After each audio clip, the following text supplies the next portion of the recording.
ओम नमः शिवाय, ओम नमः शिवाय। शिव हरि बच्चों, बोलो श्री कृष्ण भगवान की जय। राधे राधे बच्चों, राधे राधे। बोलो श्रीमद् भागवत महापुराण की जय। श्रीमद् भागवत महापुराण में आप पूर्ण काम हैं। आपको किसी चीज की इच्छा नहीं है। आप सभी भौतिक वस्तुओं से अनासक्त हैं। आपने अपने धर्म और मर्यादा की रक्षा के लिए मनुष्य, पशु, पक्षी, देवता, असुर आदि का रूप धारण कर कितनी ही लीलाएं की हैं। आप अविद्या, राग, देश, असीमता और अनुराग किसी के भी अधीन नहीं है। वह सारा संसार आपके उदर में समाया हुआ है। आपकी प्रेरणा से ही मैं इसे देख पा रहा हूँ और सृष्टि रचना के लिए तत्पर हुआ हूँ। मैं बार बार आपको नमन करता हूँ। हे प्रभु, आप मेरी बुद्धि और कल्पना को जागृत करें ताकि मैं पूर्ण कल्प के अनुसार ही जगत की रचना कर सकूं। इसकी रचना में आप मेरे ज्ञान को प्रेरित करते रहें और मुझे शक्ति प्रदान करें ताकि मैं सृष्टि रचना के अहंकार से दूर रह सकूं। आप करुणामय पूर्ण पुरुष हैं। आप अपनी भावन मोहनी मुस्कुरान के साथ अपने कमल नेत्र खोलिए और शेष शैया से उठकर विशेष विषयों के उद्भाव के लिए अपनी मधुर वाणी से मेरा मार्गदर्शन करते हुए मेरा विषाद दूर कीजिए। श्री मंत्रे जी ने कहा, विदुर जी, इस प्रकार ब्रह्मा जी की भावना की स्तुति ब्रह्मा जी भगवान की स्तुति करके मौन हो गए। भगवान ने देखा कि ब्रह्मा जी स्तुति के कार्य से कुछ अधिक ही भयभीत हो रहे हैं। तब उन्होंने ब्रह्मा जी का मन शांत करते हुए कहा, हे वेद गर्भ ब्रह्मा जी, तुम विषाद के वासीभूत होकर आलस्य ना करो। सृष्टि रचना के कार्य में लग जाओ। तुम मुझसे जो चाहते हो उसे तो मैं पहले ही कर चुका हूँ। सृष्टि रचना में तुम्हें कोई कठिनाई नहीं आएगी। तुम जो भी कल्पना करोगे वह तुम्हें अंत कारण में स्वतः ही दिखाई पड़ेगी। प्रिय ब्रह्मा जी, तुमने मेरी लीलाओं के द्वारा मेरी जो स्तुति की है और तपस्या में तुम्हारी जो निष्ठा है वह मेरी ही कृपा का फल है। मैं समस्त कामनाओं और मनोरथों को पूर्ण करने में समर्थ हूँ। जो मेरी स्तुति निष्काम भाव से करता है मैं उस पर शीघ्र ही प्रसन्न हो जाता हूँ। हे ब्रह्मादेव, हे विधाता, मैं आत्माओं का भी आत्मा हूँ और स्त्री पुत्र दी प्रिय जनों का प्रिय हूँ। समस्त जीव मुझे प्रिय हैं, इसीलिए उन्हें मुझे ही प्रेम करना चाहिए। तीनों लोकों की जो प्रजा इस समय मुझ में लीन है उसे तुम पूर्व का कल्प के समान पुनः रचो। इस प्रकार ब्रह्मा जी को सृष्टि रचना के लिए प्रेरित करके भगवान श्री नारायण आदिष्ट हो गए। बोलो श्री कृष्ण भगवान की जय। श्री भागवत महापुराण में 10वां अध्याय विविध प्रकार की सृष्टियों का वर्णन। विदुर जी ने मंत्रे जी से पूछा, मुनिवर, भगवान नारायण के अंतर ध्यान हो जाने पर ब्रह्मा जी ने कितने प्रकार की सृष्टि रचना की?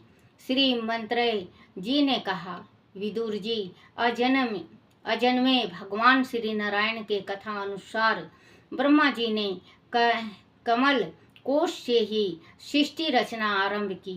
उन्होंने कमल कोश के 3 भाग किए, भू, भू, भुव और स्वय, जिनसे ब्रह्मा जी ने 9 प्रकार की सृष्टि की तथा प्रकृति और वेकित भेद से 1/10वीं सृष्टि भी की।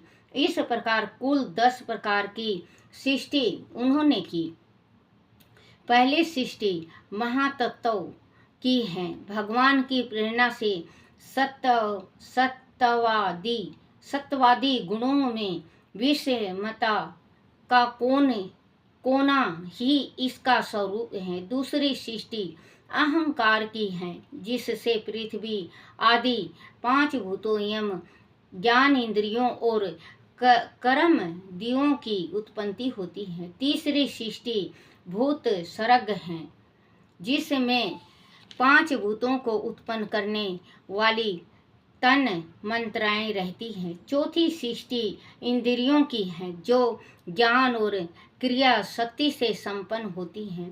पांचवी सृष्टि सात्विक अहंकार से उत्पन्न हुई, इंद्रियों के अधिपति देवताओं की है। मन इस सृष्टि के अंतर्गत रहता है। छठी सृष्टि अविद्या की है, जिसमें गुणा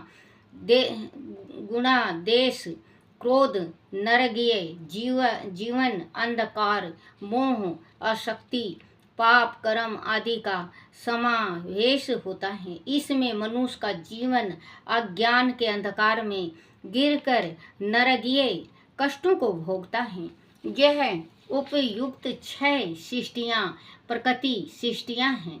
श्री हरि के द्वारा ही इस सृष्टियों का सुजान होता है। जो लोग भगवान श्री हरि का चिंतन करते हैं, उनके सभी दुख भगवान हर लेते हैं।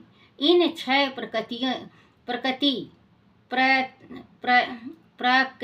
प्राकृतिक सृष्टियों के अतिरिक्त 4 वेकित सृष्टियां हैं। उन्हें स्वयं नारायण ब्रह्मा के रूप में रचते हैं।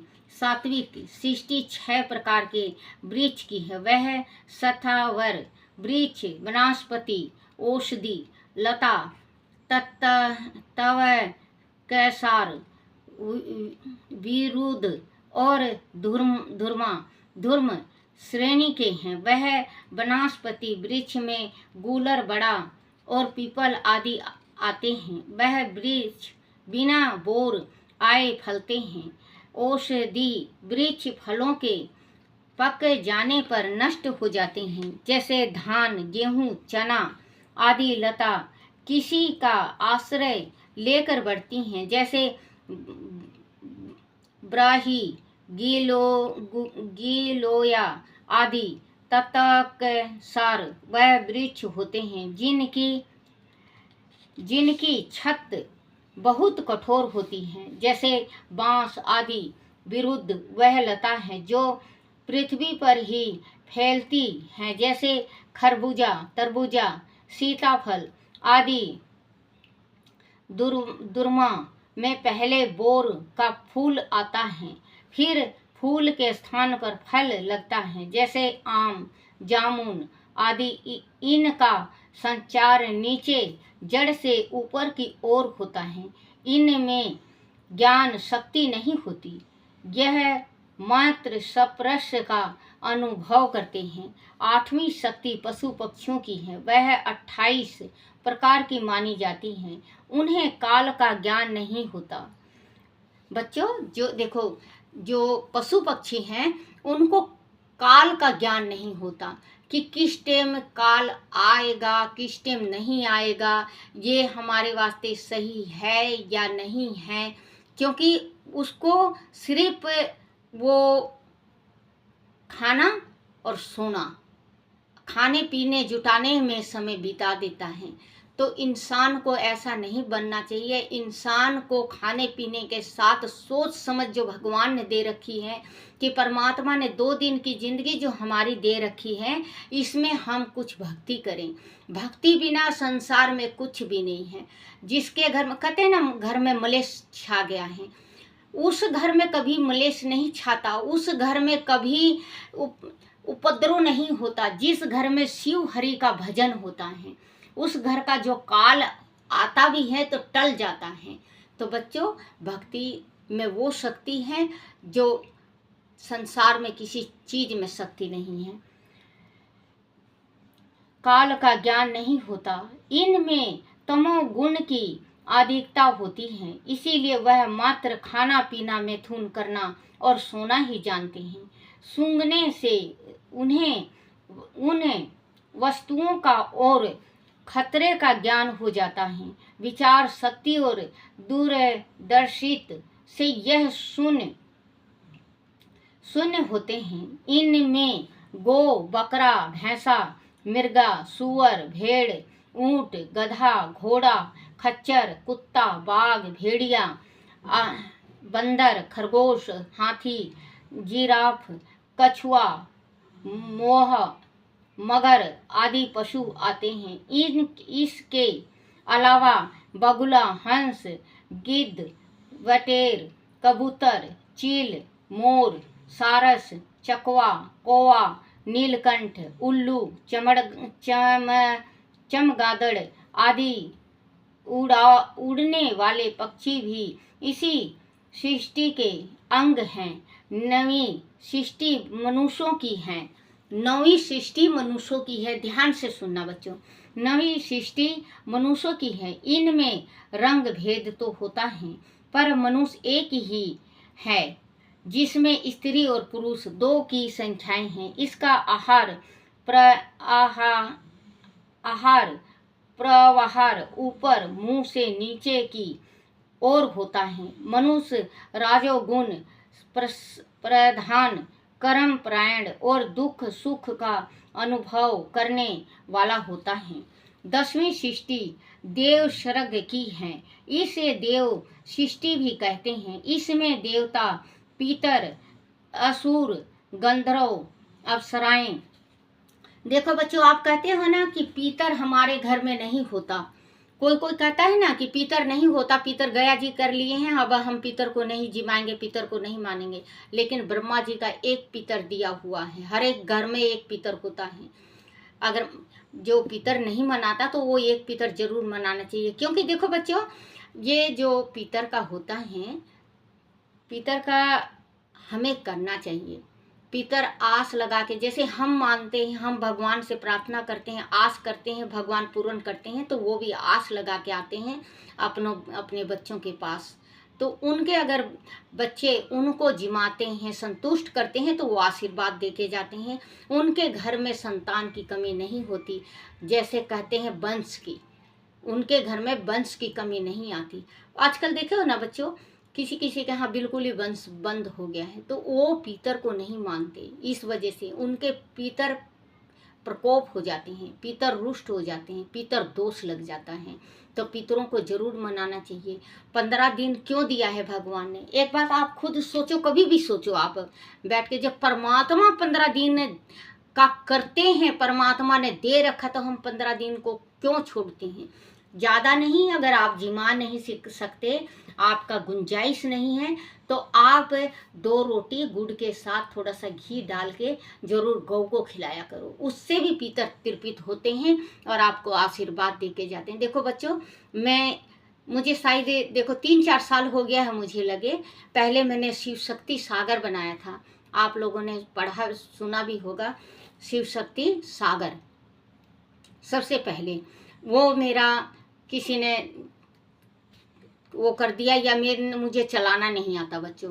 वो बंद हुआ, वो मैंने बिल्कुल ही बंद कर दिया, ब्लॉक कर दिया मैंने खुद। क्योंकि थोड़े परिवार का दबाव भी था।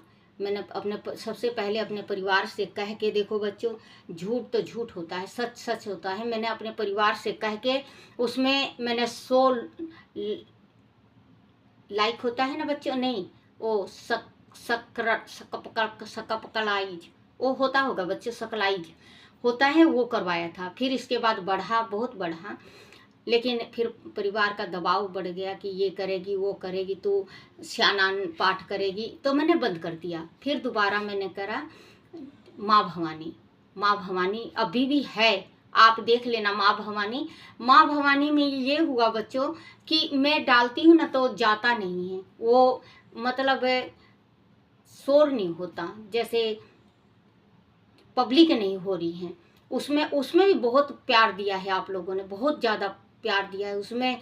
मेरे ख्याल से 1800-1900 घंटा हो गया है उसमें, और 3-4 हजार के करीब सकलाइज भी हैं। लेकिन बच्चों उसमें जाता नहीं। ये तीसरा मैंने चैनल बनाया है। अब भी ये चैनल को देखो, आपकी इच्छा, आप बढ़ा रहे हो या फिर आपकी इच्छा है। इसको हटाऊंगी तो नहीं, लेकिन हाँ ये पढ़ने के बाद फिर मैं, बच्चों आप जान रही हो कि बहुत मेहनत लगता है ये बनाने में, और आप लोग देखा करो और अपने पितरों को जैसे सदगति दो। पितर राजी हैं तो हमारे घर में देवी राजी है, अगर पितर रुष्ट हैं तो हमारे घर में कुछ भी नहीं है। तो ये भागवत पुराण अगर आपके घर में है तो ज़रूर सुनो, या गीता का पाठ सुनो। शिव पुराण है, शिव पुराण पढ़ो और अपने माँ बाप को सुनाओ, अपने पितरों को निमित्त। मैं कल 2 दिन हो गया बताते, 1 लोटा जल, गुड़, तिल और चंदन और लाल चंदन और मोली का तागा। अगर मोली का तागा फूल मिलता है तो मोली का तागा, फूल, लाल फूल, सफ़ेद फूल, आप 1 लोटे में जल भर के अपने पूजा रूम में बैठो, साफ सुथरा आसन बिछा के, और पढ़ के आप सूर्य देवता को अर्घ दे दो, आपकी मनोकामना पूर्ण होगी। 10वीं सृष्टि देव सागर, जिस 10वीं सृष्टि देव सर्ग की है, इसे देव सृष्टि भी कहते हैं। इसमें देवता, पितर, असुर, गंधर्व, अप्सराएं, यक्ष, राक्षस, सिद्ध, चराण, विद्याधर, भूत, प्रेत, पिशाच, किन्नर आदि आते हैं। इस प्रकार 10 प्रकार की इन सृष्टियों में ही सारा ब्रह्मांड समाया हुआ है। बोलो श्री कृष्ण भगवान की जय।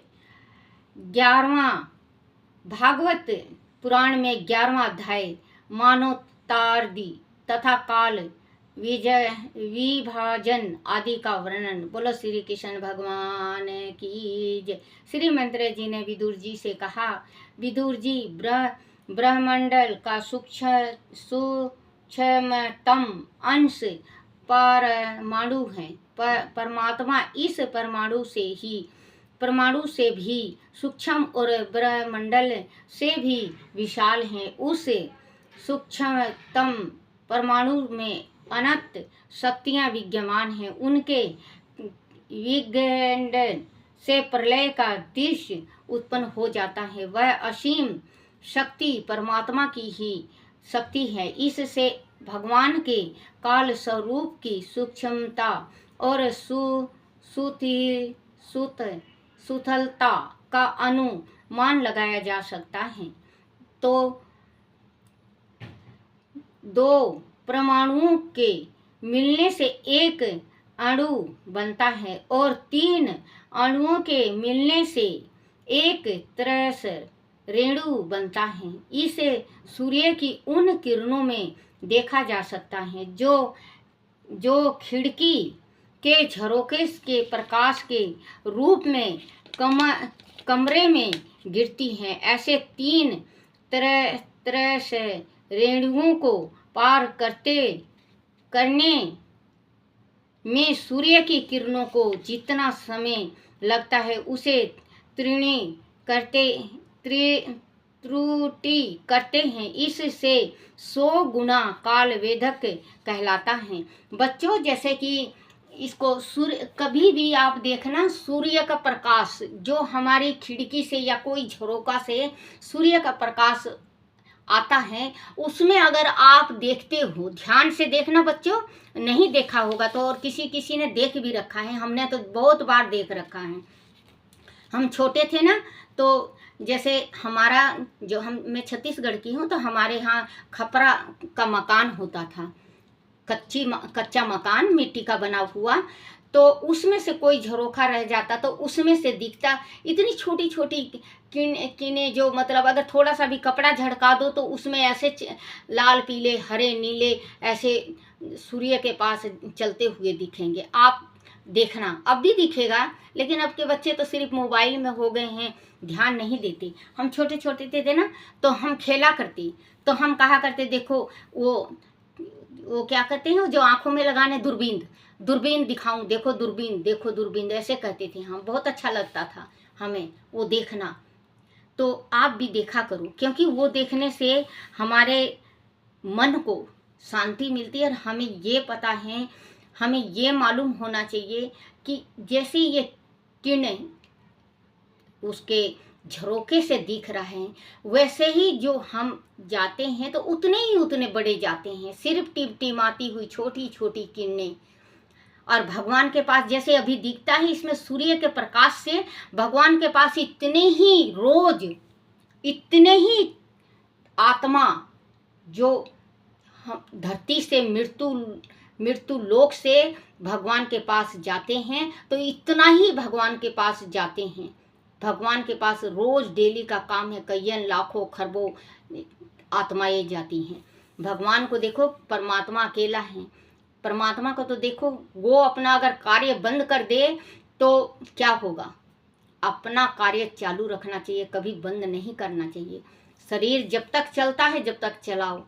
हाँ, टूटने के बाद तो है ही है बेटा बहू, लेकिन जब तक चलता है, ये नहीं कि शरीर चल रहा है और आप बिल्कुल विराजमान है और ना भक्ति करना, ना भाव करना, ना भगवान का पूजन करना, तो इससे हमारा शरीर बिल्कुल दुर्लभ हो जाता है। ये शरीर फिर चल के नहीं देता। तो ये शरीर चलने से पहले, हटने से पहले आपको इस शरीर को जरूर अपने उसमें रखना चाहिए। में सूर्य की किरणों को जितना समय लगता है उसे सृष्टि त्रुटि करते हैं, उससे 100 गुना काल वेद कहलाता है। 3 वेदों का एक लौ होता है, 3 लौ को एक निमेष कहते हैं, और 3 निमेषों को एक क्षण कहा जाता है। 5 क्षणों की एक काष्ठा होती है और 15 काष्ठ का एक लाघु कहलाता है। 15 लाघु की एक नाड़ियां दंड कही जाती है। 2 नाड़ियां का एक मुहूर्त होता है, और दिन के घंटे बढ़ने के कारण दिन और रात्रि की दोनों शादियों के 2 मुहूर्त छोड़कर 6 या 7 नाड़ियां का एक पहर कहलाता है। इसे यम भी कहते हैं। जो मनुष्य के दिन या रात का चौथा भाग होता है, 4 भाग पहर के मनुष्य के दिन और रात होते हैं, और 15 दिन रात का एक पक्ष होता है। इसे शुक्ल पक्ष चांदनी रात वाला और कृष्ण पक्ष अंधेरी रात वाला 2 पक्षों में बांटा गया है। इन दोनों पक्षों को मिलाकर एक मास होता है, जो पितरों का एक दिन रात है। 2 मास की एक ऋतु और 6 मास का एक अन्न होता है। अयन होता है।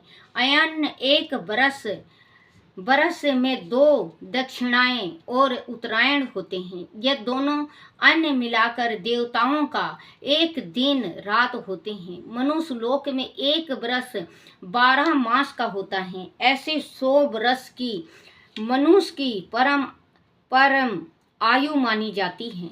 विदुर जी चंद्रमा आदि ग्रह नक्षत्र तथा समस्त तारा मंडल के आदिपति काल स्वरूप भगवान सूर्य तथा सूक्ष्म परमाणु तक पूरे संवत्सर काल में 12 राशियों का सहित निरंतर संपूर्ण भुवन कोश की निरंतर परिक्रमा किया करते हैं। वह सूर्य देव 5 भूतों में तेज स्वरूप हैं और अपनी काल शक्ति से धरती में अनेक प्रकार के बीज बीज बीजाकुर बीज अंकुर उत्पन्न करते हैं। ये ही मनुष्य को जीवन देने वाले हैं, जीव का कल्याण करने वाले हैं और उनकी आयु को क्षण करने वाले हैं। बोलो श्री कृष्ण भगवान की जय। श्री कृष्ण गोविंद हरे मुरारी, हे नाथ नारायण वासुदेवाय, हे नाथ नारायण वासुदेवाय, हे नाथ नारायण वासुदेवाय। श्री कृष्ण गोविंद हरे मुरारी, हे नाथ नारायण वासुदेवाय। बच्चों, जो मैं ये भागवत और गीता पढ़ती हूँ, इससे मुझे बहुत संतुष्ट मिलता है। आप भी पढ़ा करो, देखना बच्चों कितना घर में सुख शांति आती है और संतुष्टि होती है।